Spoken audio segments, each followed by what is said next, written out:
Welcome back to Speak for Yourself from the Crib. Jason Whitlock, Marcellus Wiley. All right, time to pull up at Vernon Davis's crib. Vernon Davis, a Pro Bowl tight end, a Super Bowl champion with the Denver Broncos. Just wrapped up things with the Redskins. I hope Sean Merriman is not watching because, Marcellus, I think I'm going to call Vernon the greatest player out of Maryland over Sean Merriman. I hope he's not watching.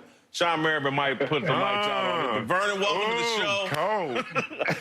Welcome to the show. Let me ask you this. We ask it everybody. Yeah. During the quarantine, have you watched anything great on Netflix or Amazon? You got a recommendation for us? You know what? All American. That was a really good show. I enjoyed it. I recommend anyone who hasn't seen it, watch it. Amazing.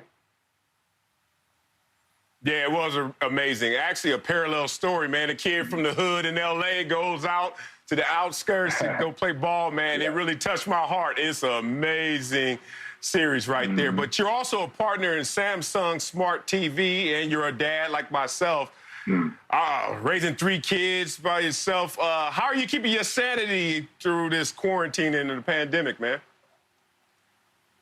Oh, man, it's been tough, extremely tough. Just making sure I stay out of the way, follow the protocol, and stay in the house, stay 6 feet away from people if you're out, and just taking it one day at a time. That's all you can do at the moment because we have to be safe. We have to take this thing serious because it is killing a lot of people. And if we want to help each other, we have to, again, follow the protocol and stay 6 feet away and stay home. Now, I also saw this all season. You said you retired. And the decision to retire right now, did the kids have a huge impact on that, or are we going to see you unretire? I'm going to take it one day at a time. You know, I can't say I'm going to go back because, I said I'm done, so I want to stay true to that and just work on the rest of my career. What's next? And for me, I feel like television acting has been a lot of fun to me. I've been putting the work in, the time, just dedicate myself to the craft and making sure that I can get better. And that's effective. So just take it one day at a time and continue to keep working. Where did this dream of being an actor come from? What sparked that? Well, I'm an art studio major. I went to the University of Maryland to study art. And then when I went to San Francisco, I enrolled in a class at Shelton Theater of Art. And that's where I fell in love with the world of acting. And I started to pursue it a little bit at a time.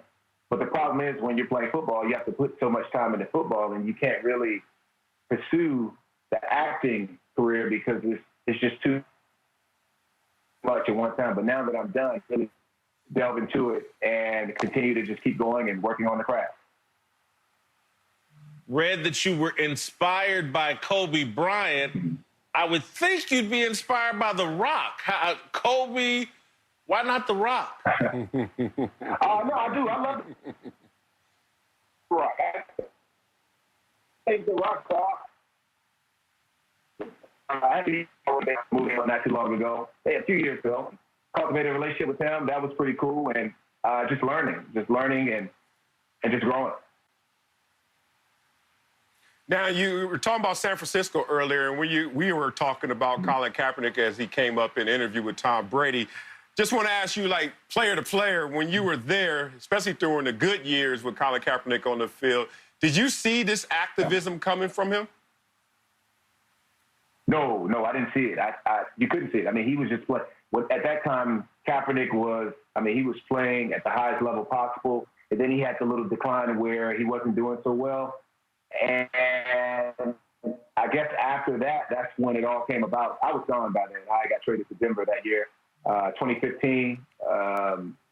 I left, and I got traded. So then when I was there, that's when all of it started to come about.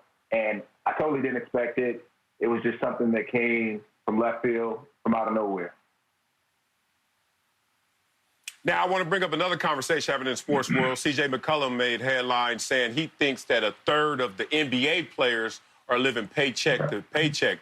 You just retired from the NFL. Do you think that a third of the NFL players are living paycheck to paycheck? Well, it depends. I know there's been some history with NFL players not getting money, but I feel like these guys get smarter. They're doing a better job as far as taking care of their funds, watching over their funds, putting the right people in place to help them. So I can't really say, but there is a possibility that that's something that's happening.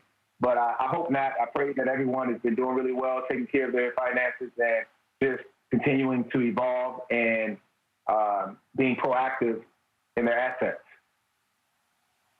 Hey, listen, I know one guy that's not living paycheck to paycheck, and that's your former teammate, Peyton Manning. He keeps turning down money to be a broadcaster. What do you think Peyton Manning wants to do? You know what? I don't know. Maybe he wants to be an actor. If he wants to be an actor, I have a role for him. You still have my number. Call me, buddy. I got you. But no, I don't know. I don't know what he wants to do, but I'm sure he'll figure it out over time. Right now, he's just taking it easy and taking it slow, but over time, he'll really figure it out, and maybe it is broadcasting. Who knows? Hey, Vernon, we're going to wrap the interview with one final question. We're having a little technical difficulties. I'm going to stay on Peyton Manning. Peyton Manning, would he be a better head football coach or a better NFL executive? I say better NFL executive. He's the man for it, and I say that because when I was playing with Peyton when I was in Denver, he took over those meetings. He was in. He knew exactly what was going on, and it seemed as if he was John Elway in a sense. And when you can do that, man, I mean, you're above and beyond just being involved with the football on the field level. You know, you have to be an executive, and he's one of those guys that what he his approach, and he can give that experience and trickle it down to the locker room, to the players, to the coaches, and he could just help the team in so many ways. Vernon, thank you so much for the time.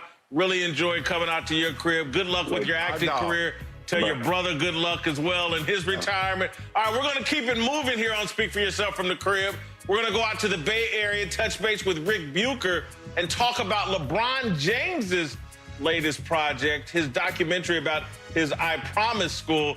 Speak for Yourself from the Crib, presented by Hyundai.